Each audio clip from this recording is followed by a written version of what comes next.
Perkenalkan, nama saya Kiranel Tapinam dari kelas gabungan 2. Pada video ini saya akan membagikan refleksi saya selama mengikuti 8 minggu ibadah, baik di Persekutuan Okumene PMK Telkom University maupun di gereja masing-masing. Dan ini juga merupakan tugas mengganti UTS mata kuliah agama Kristen. Nah, teman-teman semuanya, selama 8 minggu ini saya belajar bahwa datang ke ibadah itu bukan hanya soal hadir, tapi bagaimana kita tuh benar-benar mendengarkan firman Tuhan dan merenungkannya dalam kehidupan kita sehari-hari. Semoga dari sharing ini kita juga bisa bersama-sama belajar dan bertumbuh dalam iman kita.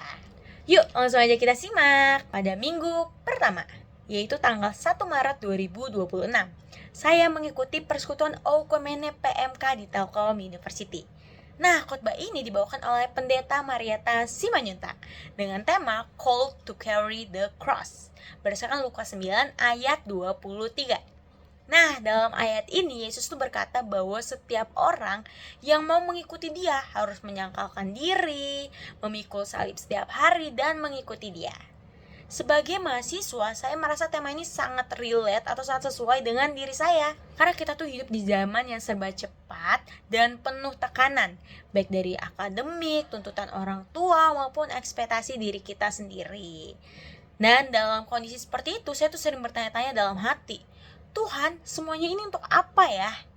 Nah, dari khotbah ini saya belajar bahwa hidup tidak mungkin tanpa beban. Bahkan disampaikan bahwa hidup tanpa beban justru tidak ada kehidupan. Artinya, tekanan itu bukan tanda Tuhan meninggalkan kita atau jauh dari kita, tetapi bagaimana dari proses pembentukannya. Saya juga belajar bahwa kita tidak perlu pura-pura kuat di hadapan Tuhan. Contoh tokohnya yaitu seperti Elia dan Daud. Dia tuh pernah merasakan lemah. Dan ini menunjukkan bahwa kejujuran adalah dasar pertumbuhan iman kita. Selain itu, saya juga belajar bahwa memikul salib bukan berarti menanggung semuanya sendirian. Kita butuh komunitas seperti Simon dari Kirene yang membantu Yesus. Kita juga butuh orang lain dalam perjalanan iman kita. Dan refleksi dari diri saya, selama ini saya tuh sering banget menendam semuanya tuh sendirian dan merasa harus kuat. Tapi minggu ini saya belajar untuk lebih jujur kepada Tuhan dan mulai berjalan bersama Dia, bukan sendiri. Oke, lanjut lagi next, yaitu ke minggu kedua. Pada tanggal 8 Maret 2026, saya kembali mengikuti persekutuan di Okumene PMK di Telkom University.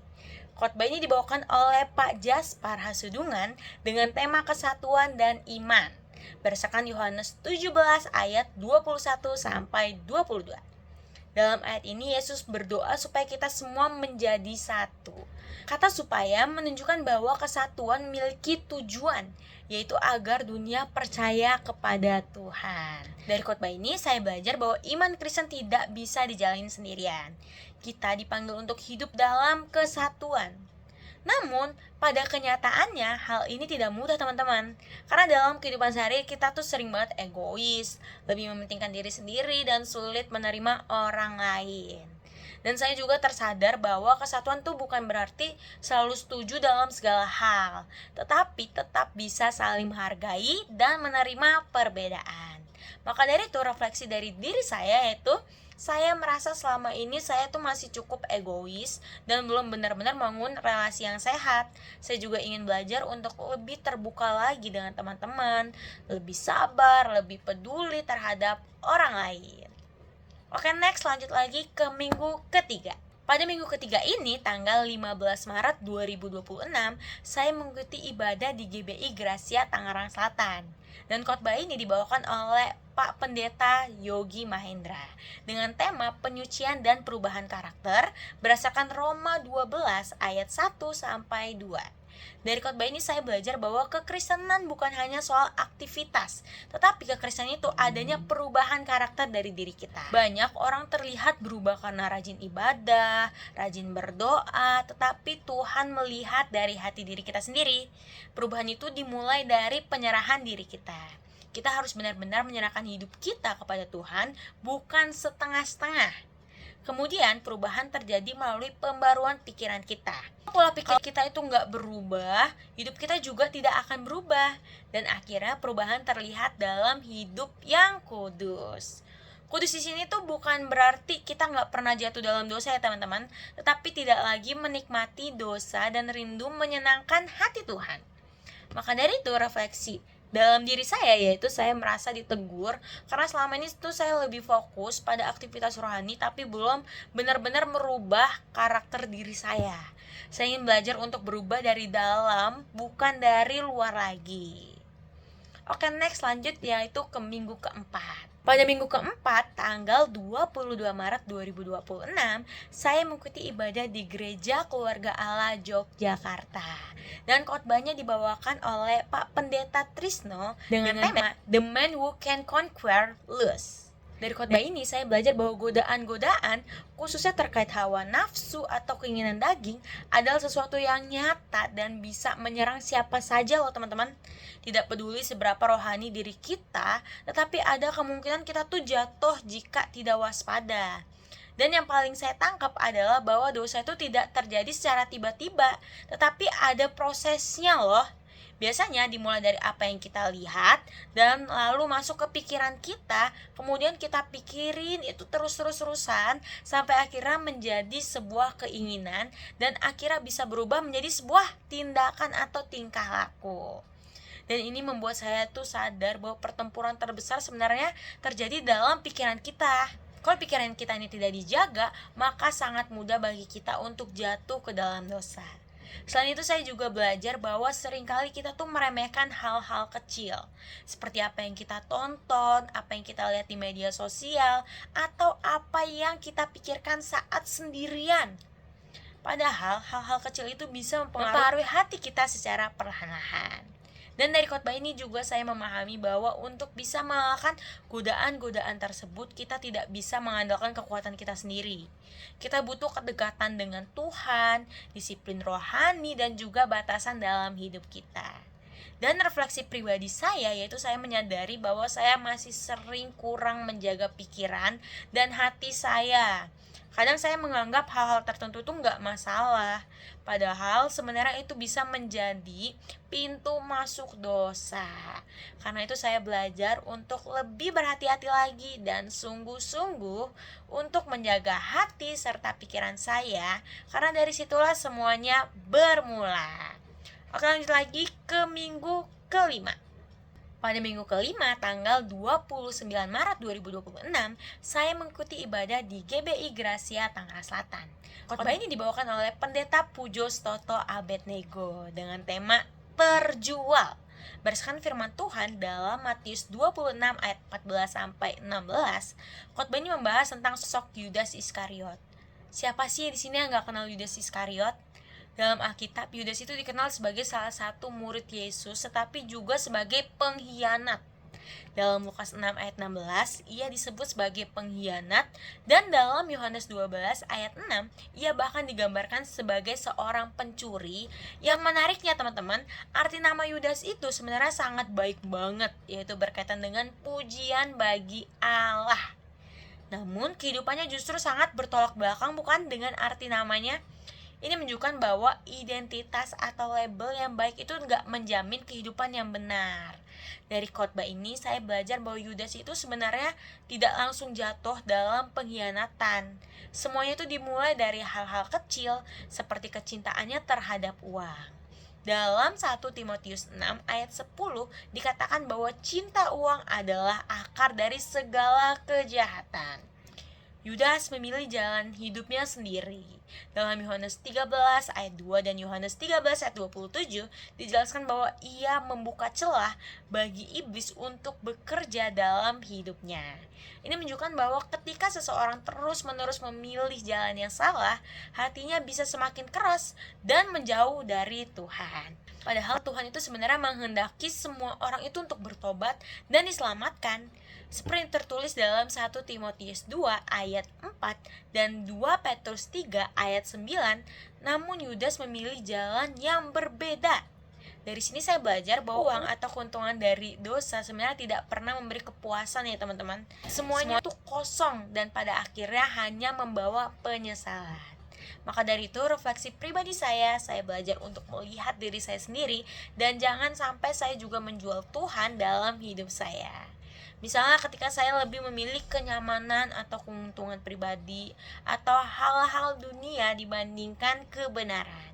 Saya juga nggak mau lagi atau hanya terlihat dekat dengan Tuhan, tetapi sebenarnya hati saya itu jauh. Saya ingin belajar untuk hidup dengan hati yang sungguh-sungguh dan menjaga motivasi saya dan tetap setia dalam hal-hal kecil kepada Tuhan. Oke, selanjutnya pada saat Jumat Agung pada tanggal 3 April 2026, tepatnya di GBI Gracia Tangerang Selatan, yang dibawakan oleh Pak Pujo Stoto Abednego dengan temanya makna salib Kristus. Dengan firman Tuhan yang diambil dari Matius 27 ayat 45 sampai 53, yang menceritakan tentang penyaliban Yesus dan peristiwa-peristiwa yang terjadi menjelang kematiannya di kayu salib.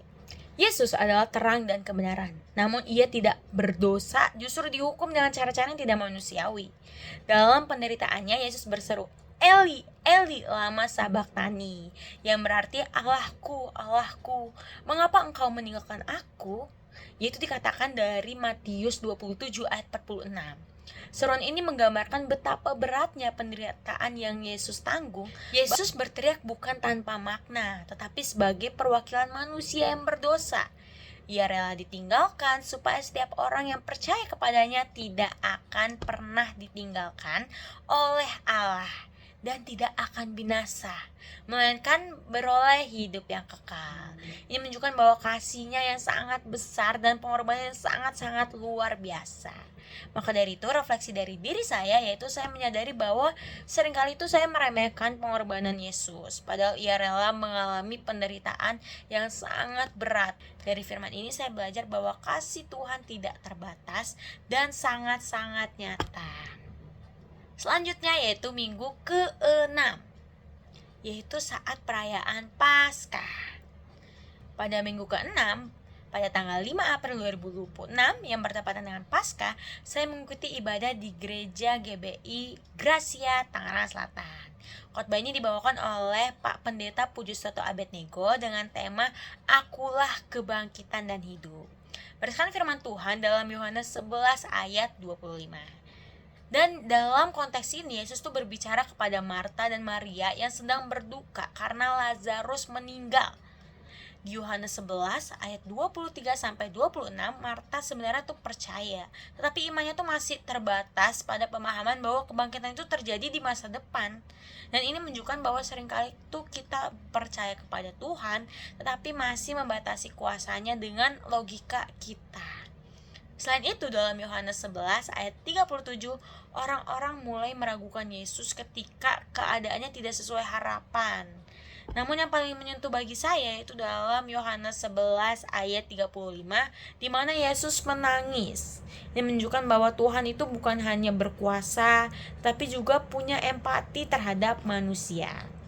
Ketika Yesus meminta batu kubur dibuka dalam Yohanes 11 ayat 39, Marta sempat ragu. Dan dari sini saya belajar bahwa iman tuh seringkali diuji ketika kita tuh diminta percaya sebelum melihat hasilnya. Dan dalam khotbah juga disampaikan tentang memento mori. Artinya yaitu mengingatkan bahwa hidup ini terbatas, sehingga kita tuh harus hidup dengan sungguh-sungguh di hadapan Tuhan, bukan hanya terlihat rohani seperti yang diperingatkan dalam Matius 23. Dan refleksi pribadi saya yaitu saya sering merasa Tuhan tuh terlambat dalam hidup saya. Tetapi dari firman ini saya belajar bahwa Tuhan tidak pernah terlambat dan waktu Tuhan itu pasti yang terbaik. Dia selalu bekerja dalam waktu-waktu yang tepat. Dan saya juga dikuatkan bahwa Tuhan itu peduli dengan hidup saya, bahkan dalam kesedihan saya. Karena itu saya ingin belajar untuk tetap percaya dan berharap kepada Tuhan, bahkan ketika saya tuh belum melihat jawabannya. Dan selanjutnya pada minggu ke-7. Pada minggu ke-7 tanggal 12 April 2026, saya kembali mengikuti persekutuan Oikumene PMK di Telkom University. Khotbah ini dibawakan oleh Pendeta Marieta Simanjuntak. Dan dari khotbah ini saya belajar bahwa kemenangan di dalam Kristus sebenarnya sudah terjadi. Artinya kemenangan itu bukan tujuan akhir yang harus kita kejar, tetapi menjadi fondasi awal tempat kita berpijak dalam hidup kita.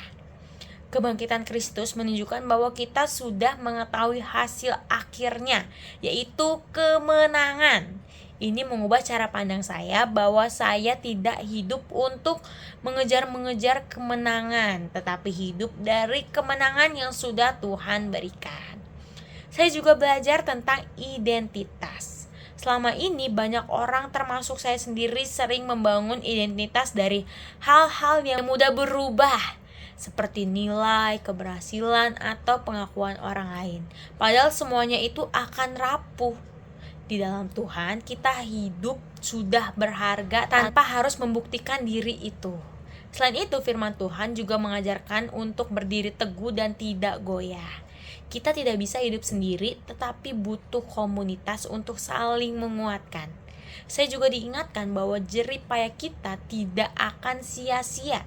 Semua usaha yang kita lakukan meskipun melelahkan, tetapi memiliki arti di hadapan Tuhan.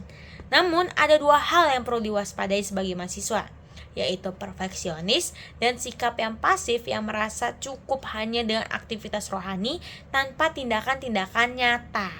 Dan refleksi pribadi saya, yaitu saya menyadari bahwa selama ini saya sering membangun identitas saya berdasarkan hasil dari pencapaian saya. Ketika hasilnya baik, saya merasa percaya diri, tapi ketika gagal, saya merasa jatuh. Dan melalui firman ini, saya belajar bahwa nilai diri saya tidak bergantung pada hasil, tetapi sudah ada di dalam Tuhan. Selanjutnya yaitu minggu ke-8. Pada minggu ke-8, tanggal 19 April 2026, saya mengikuti ibadah di GBI Starway Mekarwangi. Khotbah ini dibawakan oleh pendeta Jessica Abraham dengan tema Menang Sampai Akhir, berdasarkan firman Tuhan dalam 1 Korintus 10 ayat 12. Dalam ayat ini dikatakan bahwa siapa yang merasa berdiri teguh harus berhati-hati supaya tidak jatuh. Dari sini saya belajar bahwa kemenangan dalam hidup tidak hanya soal awal yang baik, tetapi bagaimana kita bisa tetap setia sampai akhir. Salah satu hal yang bisa membuat kita jatuh adalah kesombongan diri kita sendiri. Dalam Yakobus 4 ayat 6 dikatakan bahwa Tuhan menentang orang yang sombong. Bahkan Daud pernah menang besar melawan Goliat. Pada akhirnya dia jatuh ketika ia lengah. Ini menunjukkan bahwa kemenangan di masa lalu tidak menjamin kita akan terus-terusan kuat jika kita tidak menjaga hidup kita. Selain itu, kita juga harus selalu waspada, seperti tertulis dalam 1 Petrus 5 ayat 8. Karena ada banyak hal yang bisa membuat kita tuh jatuh tanpa kita sadari. Contohnya adalah bangsa Israel yang kalah melawan kota Ai karena kesombongan dan dosa yang tersembunyi. Ahkan dalam Yosua 7 ayat 21 mengambil barang yang dilarang karena keinginannya sendiri. Dan dari sini saya belajar bahwa keserakahan bisa membawa kehancuran. Dalam Ibrani 13 ayat 5 kita diajarkan untuk hidup cukup dan tidak mencintai uang. Kata cukup atau arkeo mengajarkan bahwa kita harus belajar puas dengan apa yang Tuhan berikan.